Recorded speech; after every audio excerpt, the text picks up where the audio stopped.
নমস্কার দর্শক বন্ধুরা, কিশোর সার্চ চ্যানেলে আপনাদেরকে স্বাগতম জানাই।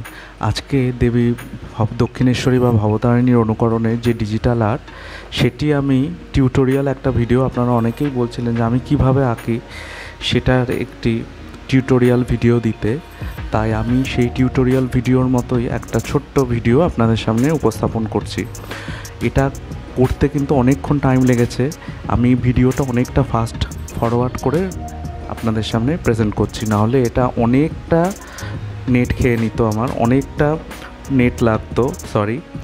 নেট লাগতো এবং ওই জন্য আমি জাস্ট ফাস্ট ফরওয়ার্ড করে আপনাদের শুধু কোন কোন অ্যাপগুলো আমি ইউজ করছি, অ্যাপটার নাম হচ্ছে স্কেচ অ্যাপ এবং এটাতে অনেক রকমের টুলস আছে, দেখুন আপনারা ভালো করে। সেই টুলসগুলো আমি ইউজ করে শাড়ির ডিটেলিং, মায়ের যেরকম গাত্রবর্ণ, তার জুয়েলারি যেরকম ডিটেলিং হয় সেইগুলো করেছি। আপনারা জানাবেন যে আপনাদের এটার যে দেখে এই অ্যাপটার থেকে আপনারা যখন করবেন আপনারা জানাবেন আপনাদের কেমন লাগলো।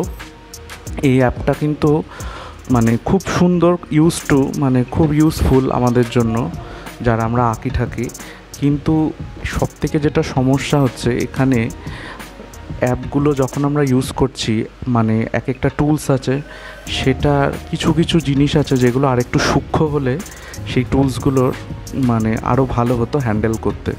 যদিও যেমন এয়ার ব্রাশের যে টুলটা আছে সেটা প্রপারলি অন্য সব অ্যাপে যেরকম স্মুথ আসে, এখানে আমি যদি ওটার অপাসিটিটা কমিয়েও দিই তাও দেখছি যে সেই স্মুথনেসটা আমি অনেক সময় পাই না। যদিও অ্যাপটা ভীষণ ভালো এবং সবথেকে যে গ্লিটারিং যে এফেক্টগুলো রয়েছে সেইটার জন্য আমার এই অ্যাপটা বেশি ভালো লাগে, যে জুয়েলারিগুলো খুব সুন্দর হাইলাইট করতে পারে। এবং আর তাছাড়া বাদবাকি সবই সিম্পল। আঁকাটা আপনারা দেখুন যে আমি কোনভাবে ইউজ করে এগুলোকে করি, আপনারাও আঁকতে পারবেন চাইলে। আপনাদের জন্যই এই টিউটোরিয়াল ভিডিওটা দিলাম। এরপরে আশা করে আরও নতুন নতুন আর্ট রিলেটেড টিউটোরিয়াল ভিডিও আমি আনবো। একটু সময় দেবেন আমাকে, আর চ্যানেলটির সাথে থাকার জন্য অসংখ্য ধন্যবাদ। আসুন ভিডিওটি দেখতে থাকি।